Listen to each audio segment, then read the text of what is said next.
I've always believed that you can feel a storm before it breaks, not just the kind that rattles windows, but the kind that tears through your life. That morning in Rockport, the sky over the harbor was unusually still, the gulls eerily quiet, and my chest felt heavy for no reason I could name. I stood on the balcony of our third-floor condo, looking out at the boats bobbing against their moorings, and told myself it was nothing, just another cool Maine morning. But deep down, I knew something was wrong. Cole had left his coffee untouched, a bad sign in itself. My husband thrived on routine, strong coffee, quick news check, then hours shut away in his home office, tinkering with projects for his tech company. For weeks, he'd been under pressure from a competitor who wanted to merge with him, except the offer sounded more like an ultimatum. Cole refused, and the pushback had been relentless. Surprise inspections, mysterious delays with shipments, even veiled threats slipped into phone calls late at night. By 8:30, I'd called him twice, straight to voicemail. That in itself wasn't alarming. Sometimes he lost track of time, but by 10, I'd tried again, nothing. I told myself he was deep in work, maybe wearing those noise-canceling headphones I hated because they made him unreachable. Still, the unease wouldn't let go. I left the clinic earlier than planned, telling the front desk I wasn't feeling well. The drive home was only 10 minutes, but the closer I got, the harder my heart pounded. Pulling into the lot behind our building, I spotted Cole's black SUV in its usual space. So he hadn't gone far. That should have been reassuring. It wasn't. I was halfway across the lot when a voice cut through the quiet. Natalie Pierce. I turned. 2 men stood by the shadowed edge of the building. They weren't locals. Their city-cut coats and heavy boots didn't fit here. They walked toward me, unhurried but deliberate. Every instinct screamed at me to keep my distance. "What do you want?" I asked, trying to sound steadier than I felt. One of them, a thick-set man with a scar along his jaw, smiled without warmth. "You'll give your husband a message. He needs to agree to the terms he's been offered. All of them, if he wants things to stay pleasant." The other, taller and gaunt, chuckled under his breath. "Otherwise, he might spend a long time looking for you, and he might not find you at all." The words dropped into me like ice water. My hands tightened on my bag. I thought about running, but it was only 6 in the evening and the courtyard was dotted with moms and kids returning from the park. Broad daylight, I told myself. They wouldn't try anything here. Still, my pulse was a drumbeat in my ears. "I'll tell him I managed." "Good girl." The scarred man tapped 2 fingers to his temple like it was some kind of salute. Then both of them climbed into a dark SUV and peeled out of the lot. I didn't move until the sound of their tires faded. My legs felt shaky as I swiped my key fob and pushed through the front door of the building. The elevator sat open, waiting, but I couldn't bring myself to step inside. I've never liked confined spaces, so I took the stairs 2 at a time, driven more by adrenaline than fitness. Inside our condo, the silence pressed in. "Cole!" My voice sounded too loud. No answer. I walked through each room. Living room, kitchen, bedroom, nothing. Then I saw it. His phone, face down on the coffee table. Cole never left without it. Something cold settled in my gut. I picked it up, thumbed through the call log. Empty. No incoming, no outgoing calls. Even the texts were gone. My breathing quickened. I checked the ensuite bathroom, the spare room, even the balcony, empty. I sank onto the couch, phone clutched in both hands. I told myself to stay calm, to think logically.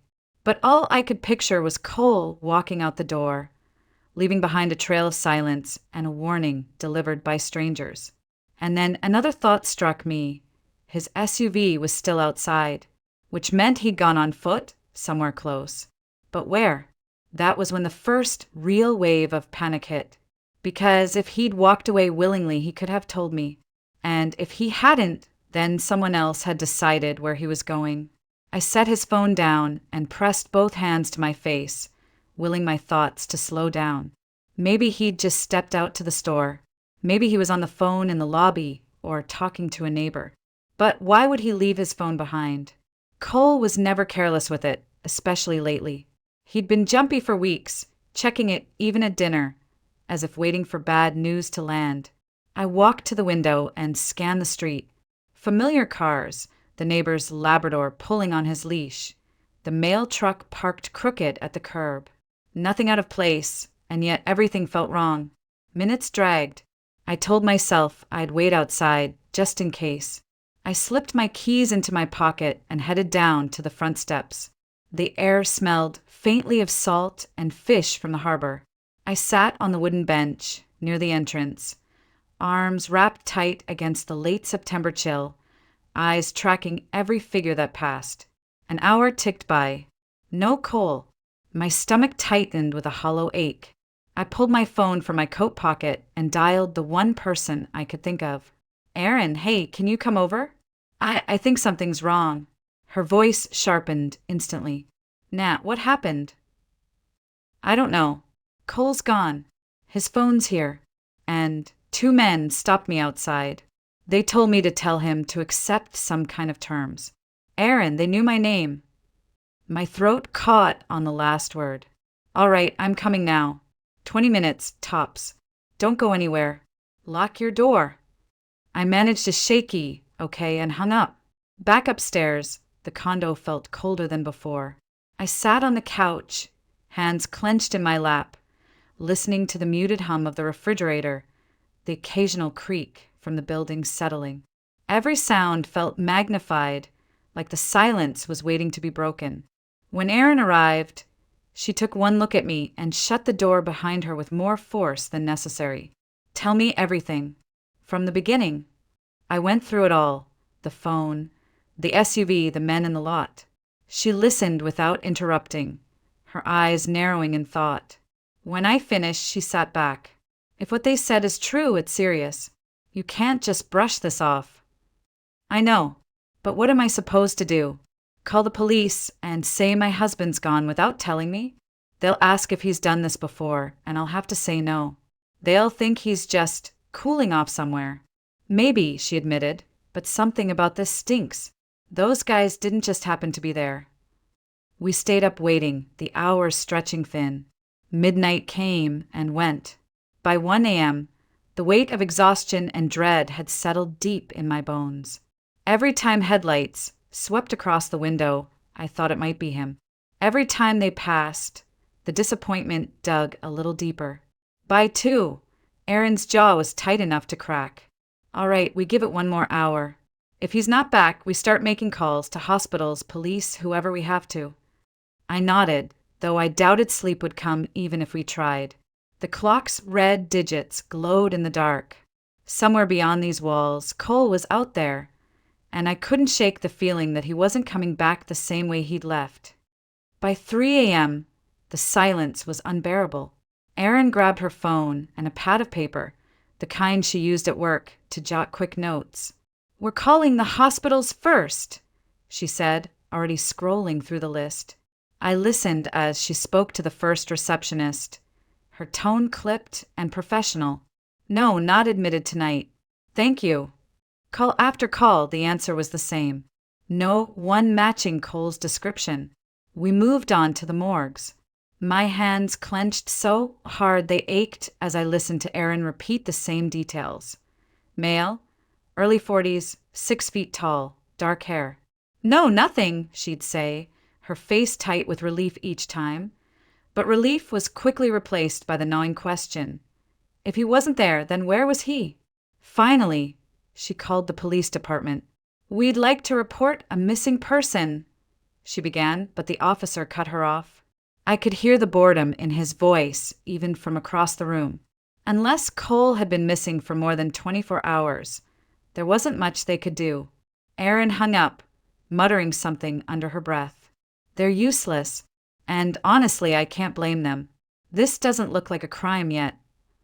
"It feels like one," I whispered. She looked at me for a long moment. "I don't want to scare you, Nat, but this isn't adding up. Those guys today, they weren't here for a friendly chat." I rubbed my eyes, wishing I could scrub away the memory of their voices. "So what do we do?"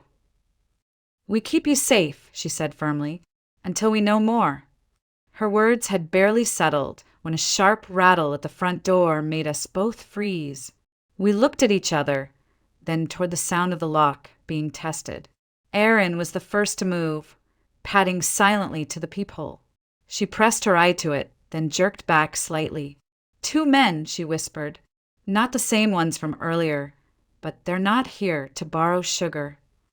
The rattle became a more deliberate shake, then a muffled voice. "Police!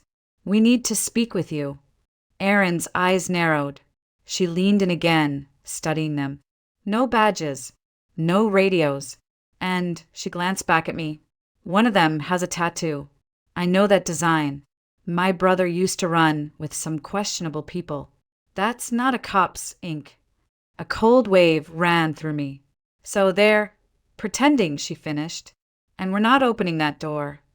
She pulled out her phone and dialed the real police. Her voice dropped to a whisper as she explained the situation, giving her address and the description of the men. We waited, the sound of my heartbeat loud in my ears. The voices outside went quiet. Then footsteps retreated down the hall, and seconds later, the front door to the building slammed. When the knock finally came again, it was firm but measured. Erin checked the peephole once more before opening. Two uniformed officers stood there, real badges glinting under the hallway light. "They're gone," one said. "We'll patrol the area tonight." "Do you know who they were?" "No," Erin answered quickly, "and I don't think we want to." They took a brief statement, promising to follow up later. As soon as the door shut, Erin turned to me, her expression grim. "This isn't safe anymore. We can't stay here, not with people showing up in the middle of the night." I nodded, my throat tight. She was right. The condo suddenly felt less like home and more like a target. And if those men came back, I wasn't sure the locks would be enough to keep them out. Erin didn't waste time. "Pack a bag. Only essentials, documents, cash, a few clothes. We leave in 20 minutes.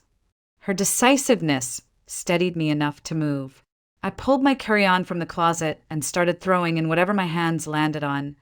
Jeans, sweaters, my stethoscope, a photo of my parents that had sat on the nightstand since we moved in. When I reached for the small safe tucked behind my shoes, my hands were shaking. I punched in the code, swung the door open, and froze. It was empty, completely empty, except for my passport. Erin stepped into the doorway. "What's wrong?" "The money's gone. All of it." My voice cracked. She stepped closer, peering inside. "Nat, I hate to say this, but if only you and Cole had the code, you think he took it?" Her expression said she didn't want to answer. "I think it's the simplest explanation." I swallowed hard, fighting the sting behind my eyes. There wasn't time to fall apart, not now. I shoved the passport into my bag and zipped it shut. Erin was already making calls. "I know a place. Private cabins, no paperwork, cash only. It's off Route 3 near Acadia. You'll be safe there." Safe. The word felt foreign. Within minutes, we were in her car, the dark streets of Rockport slipping past in the rearview mirror. The harbor lights dwindled, replaced by the black silhouettes of pine trees against a cloudy sky. Erin kept her eyes on the road, her knuckles white on the wheel. "You'll need to keep your phone off," she said. "If those men are looking for you, it's better they can't trace a signal." I nodded, staring out at the blur of forest. The further we drove, the more unreal it felt, like I'd stepped into someone else's life. 2 hours later, we turned onto a narrow gravel road. The crunch of tires echoed in the stillness. Ahead, a scattering of warm yellow lights glowed between the trees. Erin parked near a small office building with a wooden sign that read Seabrook Lodge. Inside, a man in his 50s greeted her with the kind of familiarity that told me this was no ordinary check-in. Erin spoke, quietly, handing over a wad of cash. He nodded, slid a key across the counter, and didn't ask for my name. The cabin was small but cozy. Knotty pine walls, a stone fireplace, a single bed draped in a quilt. I dropped my bag by the door and sank onto the edge of the mattress, the fatigue of the past 24 hours finally catching up to me. Aaron crouched in front of me. "I'll come by in a couple of days. Keep a low profile. Don't go into town unless you have to. And remember, you're here under a different name. No one needs to know you're Natalie Pierce." I managed a faint smile. Who am I then? Whoever you need to be to stay alive. She squeezed my hand, then straightened. "Get some rest. Tomorrow is a new day, even if it doesn't feel like it yet." When the door clicked shut behind her, the cabin seemed impossibly quiet. Outside, the wind rattled through the pines. Somewhere in the distance, waves broke against the shore. I told myself I was safe now, but safety, I was learning, is a fragile thing. The first night in the cabin passed in fragments. Short bursts of sleep cut by the sound of the wind in the pines, the distant crash of waves. By morning, my nerves felt raw, but I forced myself up. A shower, a change of clothes, a careful look in the small mirror above the sink. I needed to look like someone who belonged here, not like a woman hiding from ghosts. I decided to walk to the lodge's dining hall for breakfast. The air outside was crisp, tinged with the smell of salt and pine. Sunlight filtered through the trees, dappling the gravel path. For the first time in days, I let myself breathe all the way down to my lungs. I was rounding the corner of my cabin when I nearly collided with someone. "Whoa, sorry," a man said, stepping back with an easy smile. He was tall, broad-shouldered, with dark hair and a faint shadow along his jaw. The kind of presence you notice even before you see the face. "It's fine," I said quickly, instinctively putting a bit more space between us. "You must be my new neighbor," he said, nodding toward the other half of my cabin. "I'm Grant Ellison." I hesitated, then offered my hand. "Natalie." I stopped myself just before giving my last name. "Well, Natalie, welcome to Seabrook Lodge. You here for vacation?" His tone was light, but his eyes, gray, sharp, felt like they saw more than I was saying. "Something like that," I replied. He gestured toward the path. "Heading to breakfast? They do a decent omelet. I could use the company, unless you've got someone waiting." "I don't," I admitted. The dining hall was a low log building with big windows that looked out over a slope of evergreens. We took a corner table. A waitress brought coffee, and I noticed she seemed to know Grant well enough to skip the small talk. "So, what do you do?" I asked, more out of politeness than curiosity. "I work in investigations," he said. "Law enforcement." That explained the eyes, the way he seemed to be taking in every detail without trying. "Here on a case?" He smiled faintly. "Here to get some perspective. A change of scenery never hurts." I didn't press, and he didn't ask much more about me. Instead, he told a few dryly funny stories from his work. Carefully vague, but enough to make me laugh despite myself. After breakfast, he glanced toward the rec hall. "You play pool?" "I have," I said cautiously. "Come on, let me get beaten by the new neighbor. It'll keep my ego in check." I didn't mean to say yes, but I found myself following him. The pool table was worn, the cues mismatched, but the game felt strangely grounding. For an hour, we talked about nothing that mattered. The weather, the best trails nearby, his opinion on lobster rolls versus crab cakes. When we stepped back outside, the sky had clouded over, the wind lifting strands of hair from my face. "Thanks for the game," I said. "Any time," he replied, and there was something in the way he said it, steady, certain, that lodged in my mind long after I'd returned to my side of the cabin. That night, lying in the dark, I thought about the ease in his voice, the way he'd kept the conversation light without making it shallow. For the first time since Cole vanished, I'd gone a few hours without replaying the threats in my head. And that realization was both comforting and dangerous. Erin showed up 3 days later, her SUV pulling into the gravel lot, just as the late afternoon light turned the pines gold. I met her halfway, relief flooding me at the sight of a familiar face. "You look better than I expected," she said, squeezing me tight. I've been keeping busy, I replied, careful not to glance toward the other half of my cabin. We spent the first hour just talking mundane updates from home, small jokes to ease the weight hanging between us. But eventually her expression shifted. Any word from Cole? I shook my head. Nothing. Not a call, not a message. Aaron's gaze softened. Nat, I don't think he's coming back the way you want him to. Before I could answer, a sudden wave of nausea hit me hard enough to make me press a hand to my mouth. Aaron's brows shot up. You okay? I'm fine. Just probably didn't eat enough today. She stared at me like she could see straight through that lie. When was your last period? I opened my mouth, closed it again. The truth hit me like a slow, cold tide. Over a week late, I admitted. Erin was already rummaging in her bag. We're fixing this mystery right now.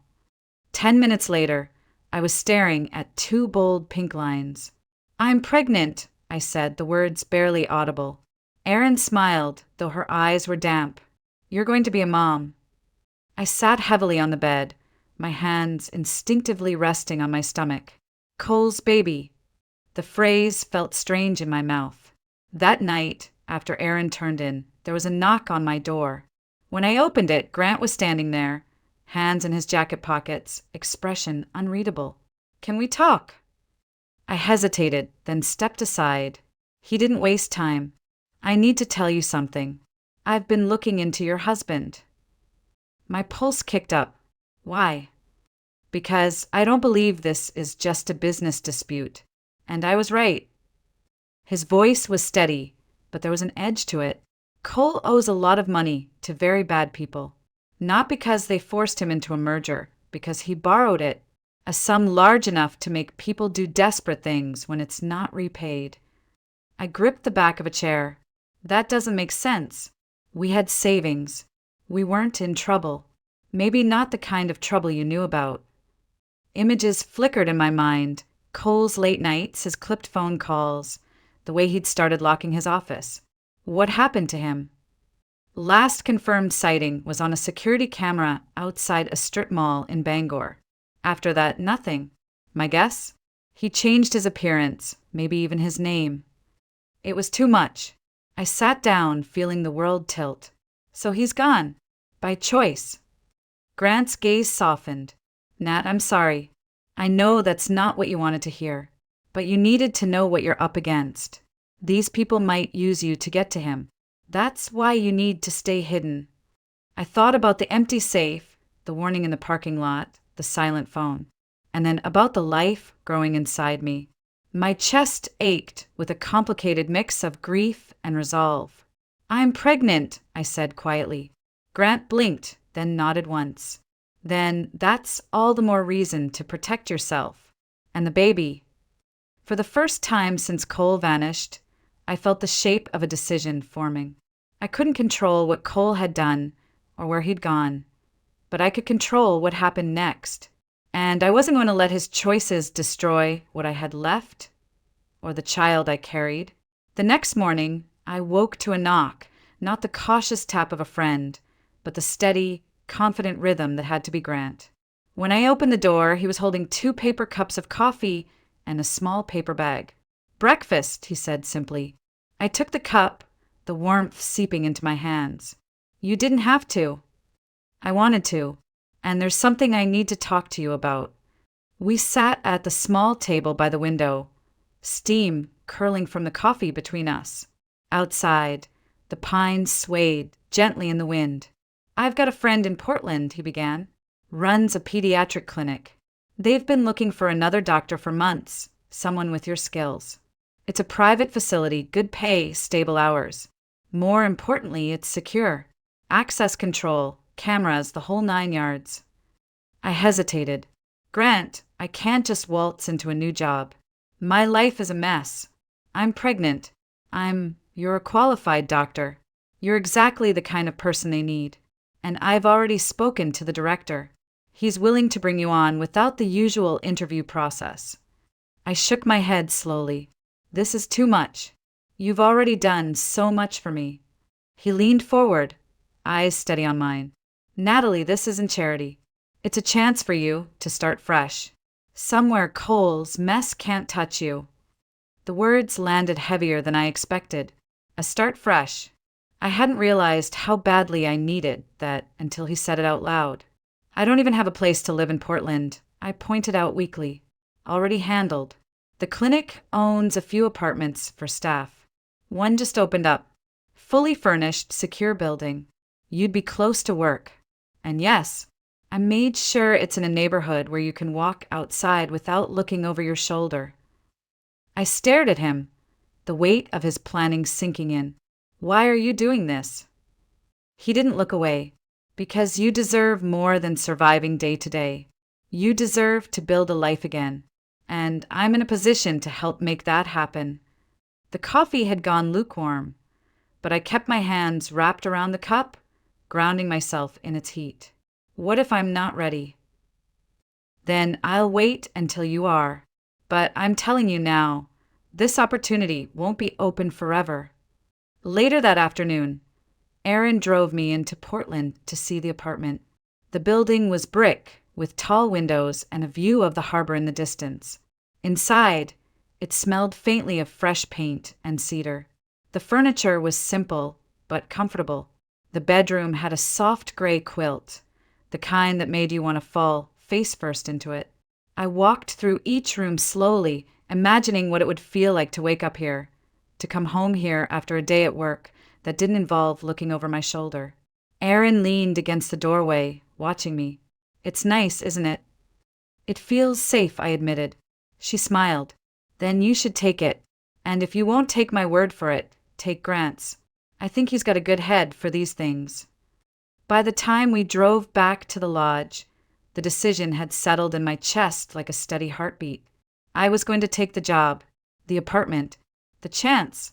Not because Grant had arranged it, not because Aaron thought it was smart, but because for the first time since Cole left, I could picture a future that wasn't defined by what I'd lost. The move to Portland felt like stepping into another version of my life, one I hadn't dared to imagine in the chaos of the last few weeks. The clinic was everything Grant promised.